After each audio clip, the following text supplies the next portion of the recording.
let's move on to the AFC North now. Um, what team to do first? Let's start off. Let's start off with the Pittsburgh Steelers, man. What do you guys think the Steelers will do? Hudson, go ahead. I think that the Steelers are not going to be. I see. I feel like they're going to be starting Kenny Pickett week one. At least I think. I really don't think they're going to be starting Trubisky at any point this season. I have the Steelers finishing at a record of 9-8, which is third in the division. And I really think that the defense is really, really nice. Obviously, TJ Watt, Cameron Hayward, Minka Fitzpatrick, former Dolphins legend. He was really a bitch, but whatever. And the Steelers defense is obviously really set up. Deontay Johnson and Chase Claypool look to be the top receivers on this team. I feel like the Steelers, like you said with the Niners who lost before, I feel like the Steelers always find a way. And they just called it last season. The Steelers making the playoffs as somehow the Colts lost to the Jaguars and the Steelers like won out. I forgot what it was. The Steelers somehow did it.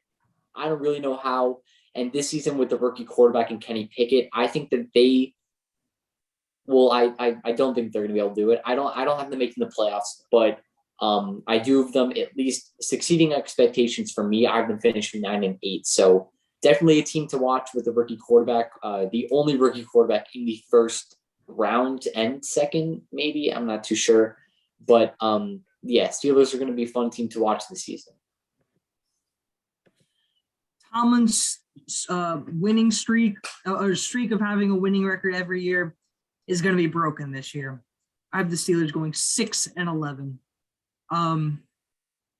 Just a tough schedule, man, in a brutal division, especially when you have to play Deshaun Watson after. You have to play him once after the 8-game suspension. It's going to be very difficult. And you got to play AFC West, some teams. It's just not there for them. Okay. Kenny Pickett's going to I have them pulling off a major upset midseason. I had them beating the Buccaneers one game. It's going to be a trap game for Tampa. And I have them beating the Bengals once. And I have them beating the Ravens twice, actually. But this team is just not that good on paper, on offense. Najee Harris can't do everything. And the defense is very iffy except for TJ Watt. I don't like the secondary that much at all, except for Minka Fitzpatrick. It's just very iffy. So I have them finishing 6-11. But then again, I wouldn't be surprised if this team somehow went 9-8 with the winning record because Mike Tomlin is coaching the team. However, I just don't see it happening. Very difficult division too. So yeah, 6-11. Hudson, where do you have them at? I have the Steelers at 9-8. Oh, and I forgot to mention they're going to be finishing 4th in the division. Okay, wow. I have this team finishing 8-9. Well, between 9-8 and 8-9 for me. But I think this team is going to be. I think this team will compete, man. They not only have Mike Tomlin, but they also added another very, very good coach to their coaching staff. Former Dolphins coach Brian Flores is on the Steelers, and he's going to add to their defense. Whatever you think about Flores, he's a very good defensive coach. I think that they added to their O-line with Mason Cole, James Daniels signings. George Pickens, I thought was a very good pickup in the draft. I think that, they even added some guys on defense like, Larry Ogunjobi, who else? Miles Jack, Levi Wallace. And I think Big Ben was washed. And I think whoever they started at QB is going to be better than Big Ben was last season. So I think this team is going to be it's either between 8-9 and 9-8, somewhere in that range. But I'm going to say 8-9 because I think I think they'll be the last team of the division as well. So 8-9 for me. As you move on to the Baltimore Ravens, Hudson, what do you have for the Ravens? I have the Ravens finishing 2nd in the division at 10-7. I really think that this team, I've seen a lot of people actually having Baltimore winning the division over Cincinnati, which is something that I'm not a fan of. And I think that Baltimore themselves is not either a fan of their receiving corps. Losing Marquise Brown, who I think is going to be stud in Arizona this upcoming season, especially with the hop out, whatever.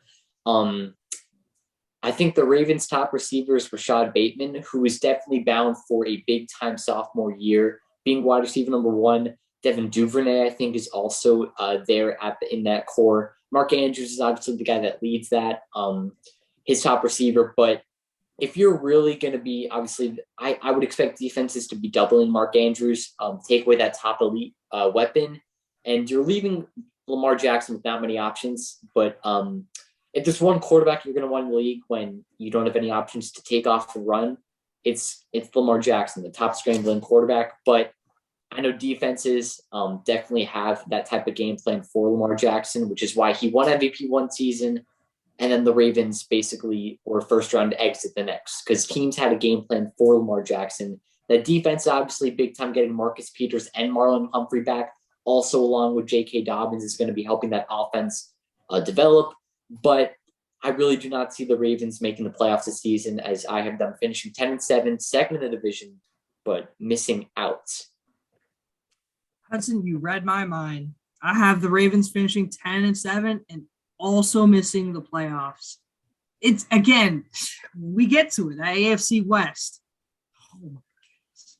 Anyways, what I was about to say is that, look, okay, they're going to finish 10-7, but their demise is going to be inside the division. Losing twice to the Steelers, losing to Cleveland, losing twice to Cincinnati is going to hurt Baltimore the most. And that's how they're going to essentially lose the division and not make the playoffs. It's going to be very difficult for Baltimore. I have them winning some very good games, though, like tough games. Like I have them beating Tampa one week. I have them beating Cleveland early on, but that doesn't matter too much. I have them beating Carolina once. I have them beating the Dolphins, the Patriots.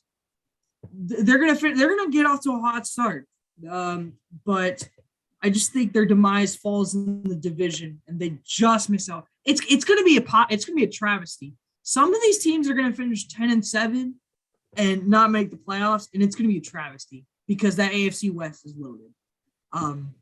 So I have the Ravens finishing 10-7, but the division is gonna really what's gonna kill them. So I have the Ravens finishing 12-5, which is bold. It's bold. It's bold. But I'm betting on Action Jackson, South Florida zone. You know what I'm saying? That he's gonna do it all for that team. He's gonna be prime time, man. Like he's gonna be crazy. I think Kyle Hamilton was a very good pickup. Like I think not a lot of people are talking about that because it wasn't a flashy pick, but I think that at 14, I don't know. I think they got him at 14. That was a very good pickup. I really like the Ravens team, man. I know the receiving core is not the best. I really think that the Ravens had last season they had some injuries that they had to battle through. But I think that the Ravens will overcome any such injuries this season. And I think they will be finishing 12-5. I think they'll make the playoffs, whether that's 12-5. It was between 12-5 and 11-7, but I think 12-5 for me. I really like their defense. Jason Owe, Tyus Bowser, Calais Campbell, Kyle Hamilton, Marcus Peters. Like their secondary is ridiculous. Marcus Peters, Marlon Humphrey, Marcus Williams, Kyle Hamilton. That's probably the best secondary in the NFL. And then on the offensive end, I mean, you have Lamar. Like I said, receiving core is not the best. But I think that, Mark Andrews had like a crazy season. I think he's going to continue that. And I think they're going to surprise some people. So 12-5 for the Ravens for me. And then as we move on to the Cincinnati Bengals, Hudson, what do you have for the Bengals? I have Bengals winning the division. I don't really think it's a big surprise here at 12-5. So I'm interested to see what your record for Cincy is, Suhas. But I think the Bengals really did what they needed to do. Their defense was nice last season. Their biggest job on defense was to sign Jesse Bates to an extension. which they were not able to do. He was playing. They did sign him to the franchise tag, but he said he was not going to play on the tag. So either they get an extension done, or he's out of there, or he's traded. So we could be expecting a trade coming up soon involving Jesse Bates, and that would be interesting to see. Big loss for the Bengals defense, it would be. But obviously the big thing last season was the offensive line, which they did. They brought in Alex Kappa, Ted Karras, or Karras, whatever it is, to improve their O-line. And I think that the Bengals are going to do what they did last season, which I don't mean go to the Super Bowl, but I do mean win the division, get to the playoffs, and I think surprise some people. Obviously, taking down Tennessee and Kansas City last season really just shocked a lot of people. So excited to see what the Bengals are in store for this season with Joe Burrow and Jamar Chase and plenty of more on that offensive side of the ball. So I have the Bengals going 13-4. And Hudson, I mentioned this at the beginning of the podcast, but the Bengals were one of my few teams that were going to go undefeated through week 10. I think this team is very good. They addressed the O-line, which is what they needed to do. And their defense, they will eventually sign Jesse Bates. They will sign Jesse Bates. They understand how much of an essential part he is of their defense, and they will sign him to an extension. And they will pay him. They will. But I think the Bengals, they're a very good team, and they're going to finish 13-4. They're going to finish, what do I have them finish? 5-1 in the division. And they'll finish as the number 2 seed in the conference. So yeah, I think Joe Burrow is the real deal. Y'all know how I feel about Joe Burrow. Joe Shiesty, it's my guy. They're going to be a really good team. So yeah, I have them finishing 2nd in the conference, 1st in the AFC North. I have also the Bengals finishing at 13-4. I think they're going to be the best team in the division. And I think that they're going to be, really, they addressed their biggest issue, which was the O-line. And that's going to be a huge, huge help for them. I'm a huge fan of what they did in the offseason. And I think that they're going to be the best team in the division. So yeah, I think they'll go 13-4. And now I'm pretty sure we're on to the last team in that division, which is probably the toughest team to predict right now, the Cleveland Browns, because of one man. We don't know what's going to go on with him. But Hudson, what are your predictions for the Browns? Well, my prediction went into that Deshaun Watson was going to be suspended for the entire year, which to me is looking unlikely. But in this case, I do have him being out for the entire season, meaning Jacoby Brissett will be the starter. And as a Dolphins fan, with Tua being out and Jacoby Brissett taking the lead role, he didn't do well at all. He did better than Tua. I don't think he won a single game, except for the Texans game, which was literally the worst team he played all season. He beat the Texans? Yeah, he beat the Texans, and that's it. And we saw him. We were losing against the Ravens on Thursday Night Football. He went down with an injury. Tua came in, and we won that game. So I really think that Jacoby Brissett is not going to be able to lead the Browns to a over 500 record, as I have them going 8-9. That's very solid. I have the Browns going 9-8. And I actually did it as if Deshaun Watson was going to be suspended for the first 8. And actually, no, I'll be very honest. Let me just go ahead and spew it to it all. I have the Browns going 2-6 for the first 8 games. And the good thing for Cleveland is they have a bye week 9, so that gives Deshaun extra time to prepare. And then these last few weeks, I have them going after that 2-6 start. I have them going 7-2. It won't be enough, but it'll be good enough for the Browns to get some sort of chemistry with Deshaun and the rest of the offense going. And they'll try to make a push, but they're going to finish 3rd in the division at 9-8. This team is very good. The next year they're going to be easily fighting for the division winner position, and so they're going to be a really good team.